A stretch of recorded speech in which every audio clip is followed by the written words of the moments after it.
Hey everyone, it's your girl Leslie, and welcome to my channel.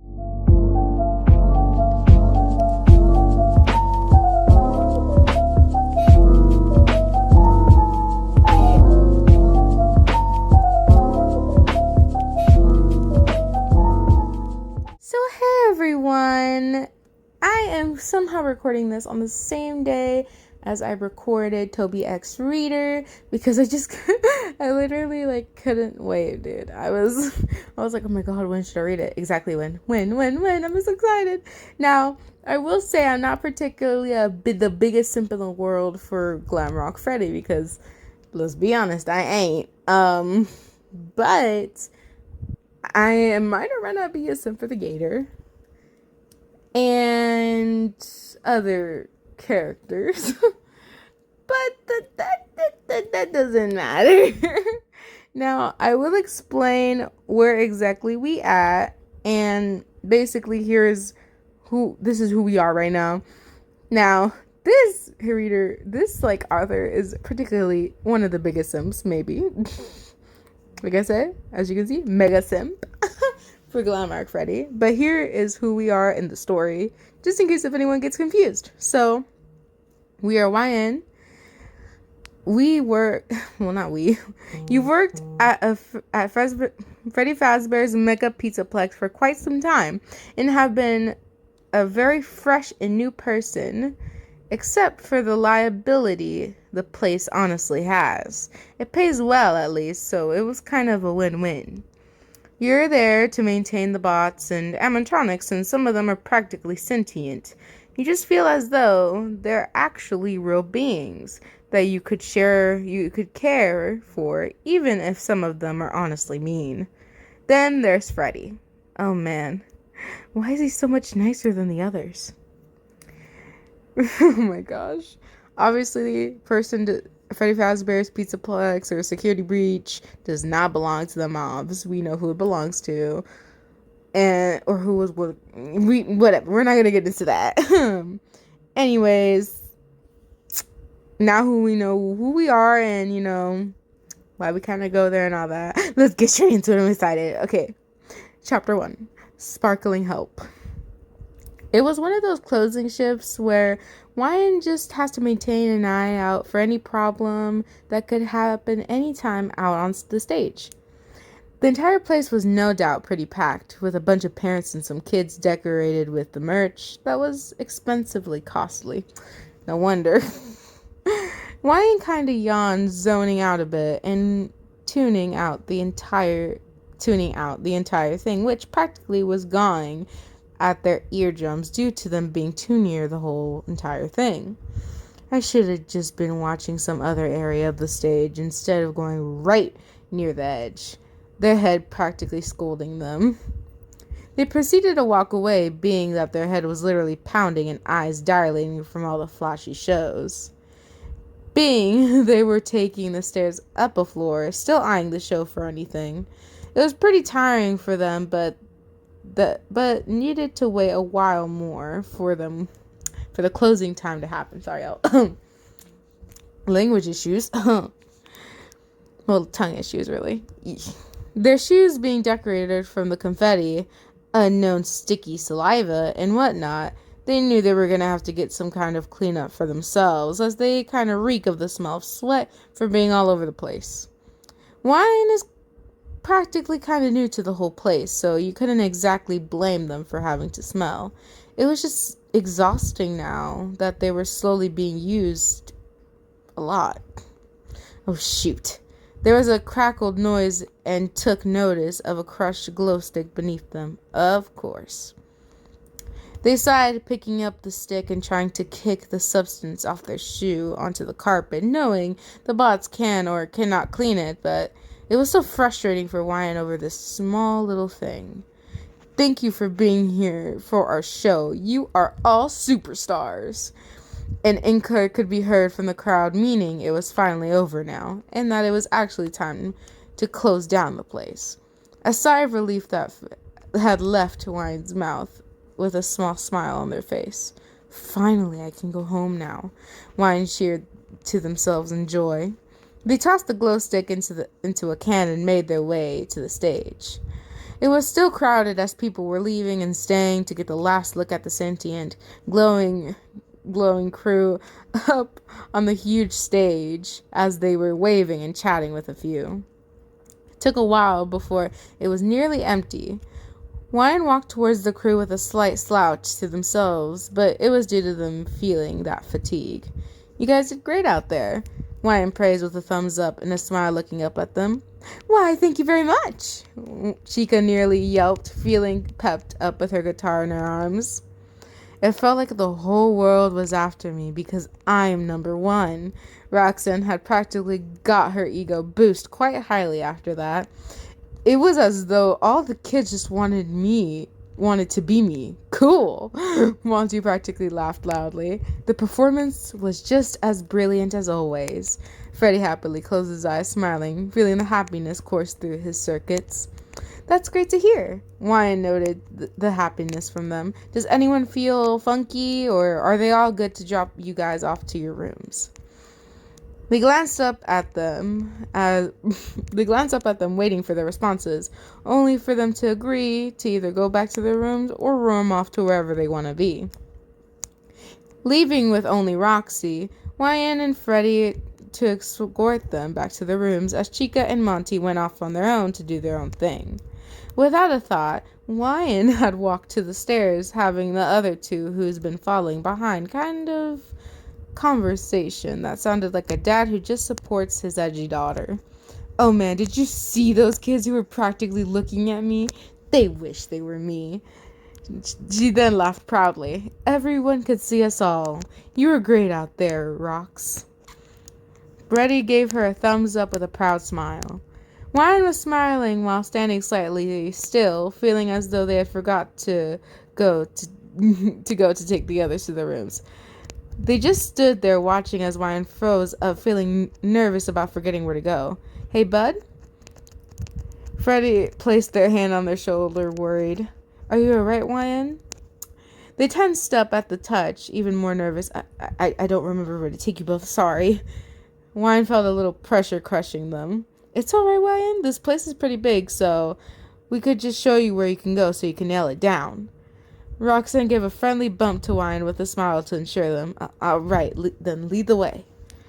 Wyan smiled at her, feeling better over the small inconvenience. Roxanne led the way behind the door and led down some stairs, practically leaving the other two by themselves. Truth be told, Wyan did not like the feeling of being down near the basement levels without at least a person down there. Long story short, Wyan hates long tunnels that felt like they lead to nowhere. Understandable. I could just take us to the room since we're already down here now. Freddy reassured Wyan before looking down at them, seeing us slightly panicked from the sight of rusted walls and dark hallways.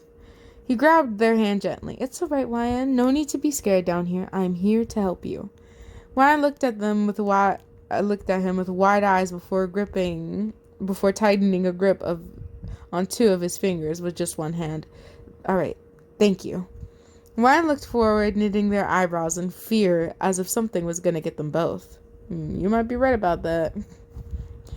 He gave a nod and a little tight grip on their hand, being careful, before leading them through the tunnels, making sure to check on their scared expression to note if they were okay or not. In a couple minutes, they were finally met with a new flight of stairs that led up. Wyan feeling the stress dying out of their system before letting go of Freddy's hand and being in front of him. Thank you for getting me through those scary tunnels. Wyan looked up at Freddy, who looked down. It was no problem at all. Wyan then recognized the sight of the rooms and walked towards Freddy's room, feeling a little joy that they could make it. All right, this is your place. They walked out of the way for him to get in. I thank you, Wyan, I thank you for bringing me here. He smiled at Wyan. If you'd like, you could stay in my room for a sec. If you'd like to rest on the couch in here, he suggested with a gesture. Wyan looked at him, seeing it was a surprising request coming from somebody. They did admit they sure would like to take a break. Yeah, alright, sure. Wyan smiled at the offer before being greeted inside the Glamrock's room. It was pretty sparkly with the room being covered with different sized plushies. Then the couch came into play and Ryan had walked over to it and took the relaxing seat they've been needing from standing and walking all day of their entire shift. Freddy had decided to close the curtains nearly fully for some privacy. I'll be in the back to go and recharge. All right then. Ryan watched as he walked to his back door. Do make yourself comfortable. He smiled before going through the door and shutting it from behind him. Ryan was just zoning off, feeling very comfortable, just as he had left. The plushies were sitting still, especially the giant plushie at the very end of the couch. As if they weren't comfy enough, it was Ryan's choice to lay their head on the lap of the giant plush, feeling at a comforting peace. They began tuning out as the noses of the AC through the vent that was nearly sitting near the end of the room. It felt as if this was another home for Ryan, except it was for a sentient robot. Ryan giggled at that over that. It was nice to see that there was more life in these robots, even if half of them were actually just kind of meaner for their attitude. Roxanne is a pretty good example at that. She's very nice to the kids, but it's the ego and the need for competition that shows off her personality. How is it that Freddy is actually the nicest out of all of them apart from Sundrop, but the sudden aggression from inside that daycare shouldn't have the need to be brutal? Wine had no idea.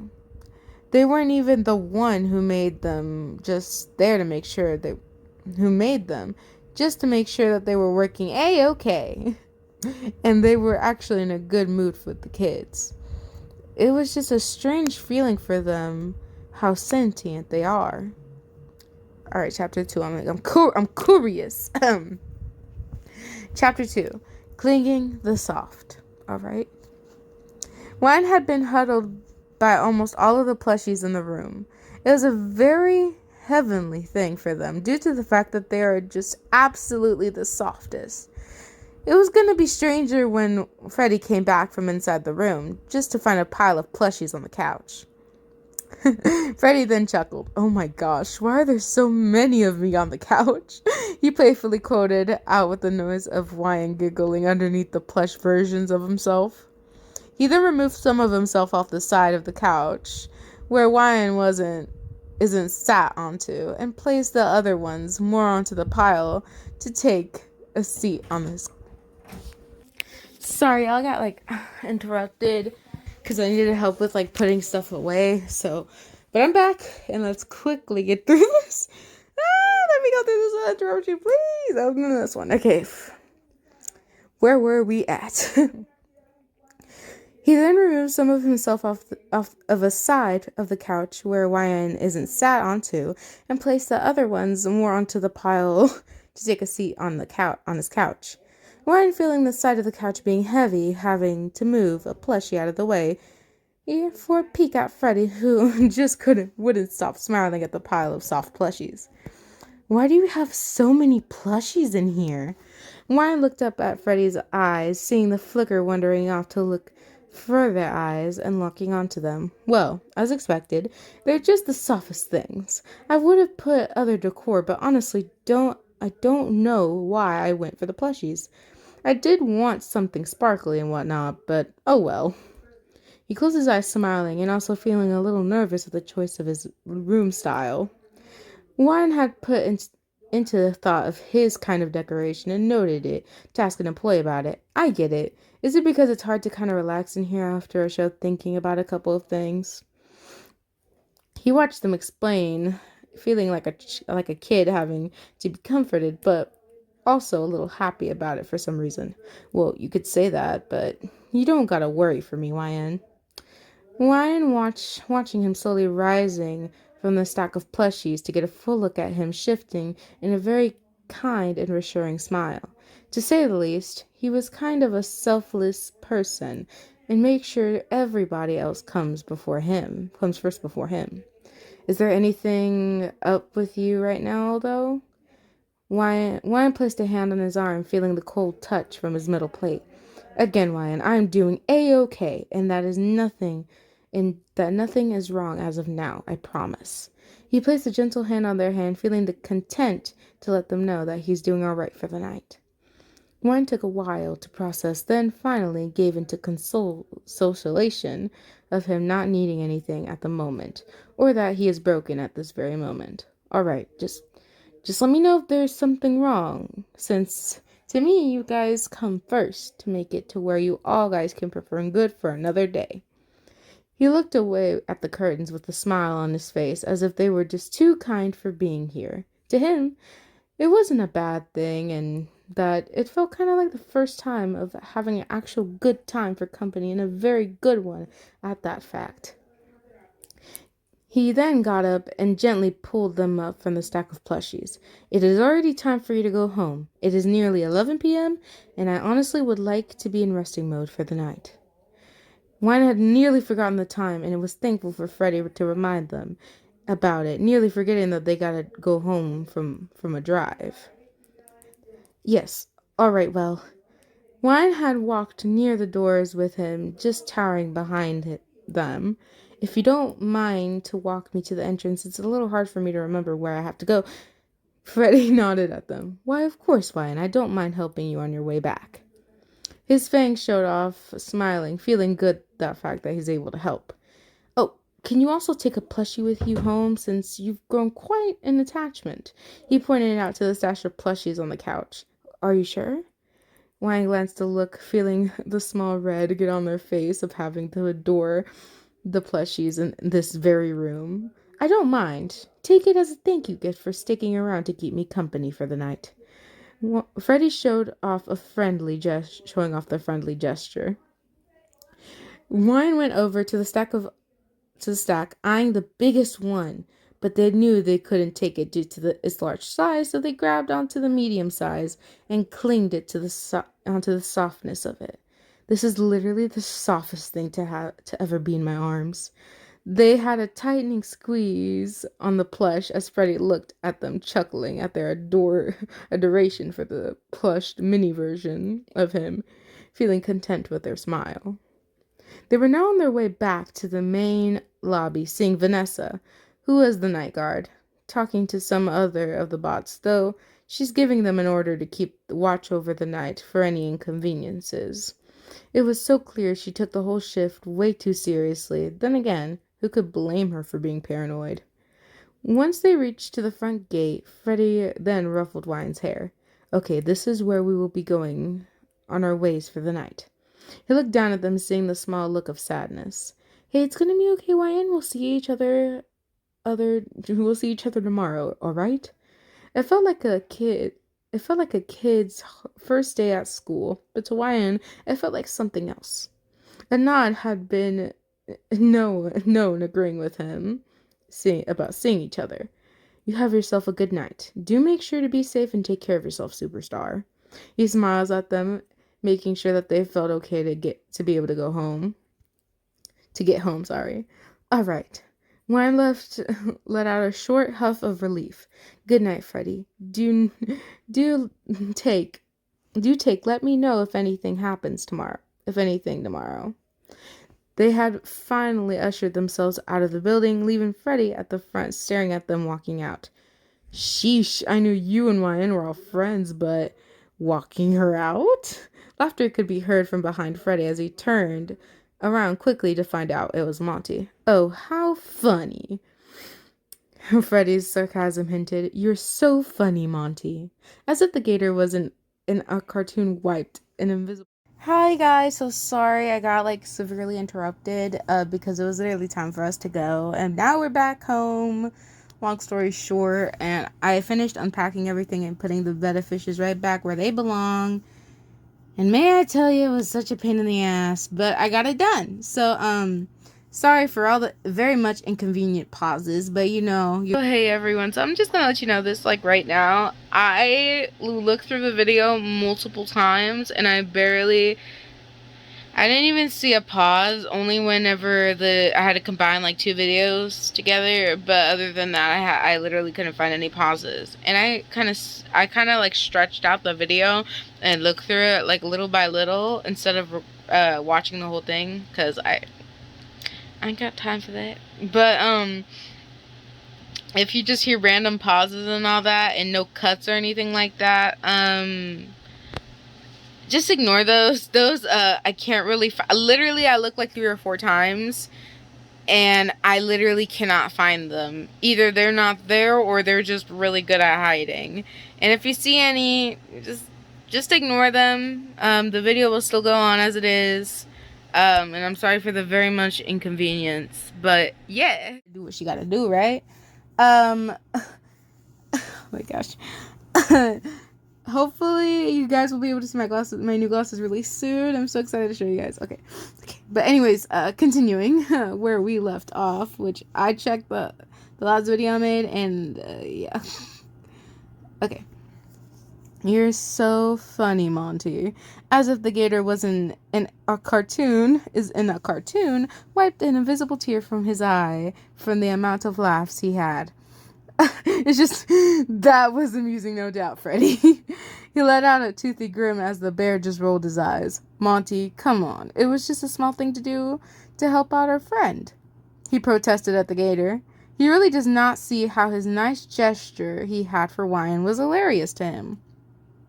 Man, it's just that maybe there's a tad bit something up going on with you, since this is something new.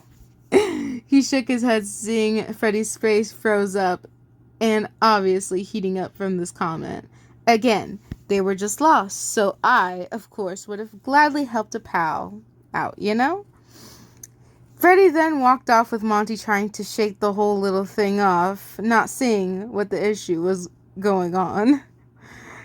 There is a lot you don't know, the gator snickered, seeing Freddy look away nervously and confused. After what felt like hours, Wine had finally made it home, feeling the need to go to bed straight off the bat, but not before running a shower and putting the Freddy plush on the bed. Nice. They had this... Then... What? They then had a sudden click inside their head, remembering about a box they have some things they stopped using. They pulled out the box that was labeled Happy Thoughts. They had no clue why it was even named that until the box was opened and they saw a lamp decorated with stars. It was a star projector to light up the dark room with all kinds of stars. They had thought about it until it popped up into their head what Freddy had wanted in his showcased room, but wasn't able to have it. It took some thought as they zoned out off staring at the plushie who did the same thing. I think he'd like this. I hope he will gladly take it as a thank you gift for letting me keep his mini self. Wine smiled at the kind gesture about it having a smile show on their face. They then closed the box and slid it next to their bed, then turned off the lights, hugging the plush Freddy to be able to sleep. I hope he does like the gift just as much as I did his.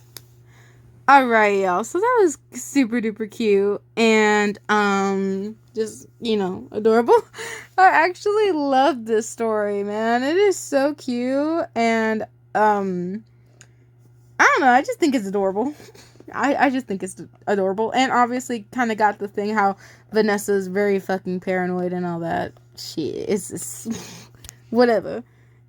Anyways, everyone, I hope you enjoyed. Like, subscribe, and hit the notification bell for when I make videos, guys. I'm sorry I have to end this. To me, it's super short because I'm recording this separately. It's just because I'm, kind of really tired. It's, 1 in the morning. I recently finished, and I don't know, man. I just need a bit of a break right now. Not from videos. It's just a break for me to go to bed.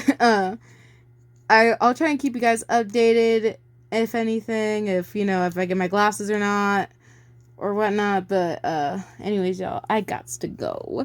Bye and peace!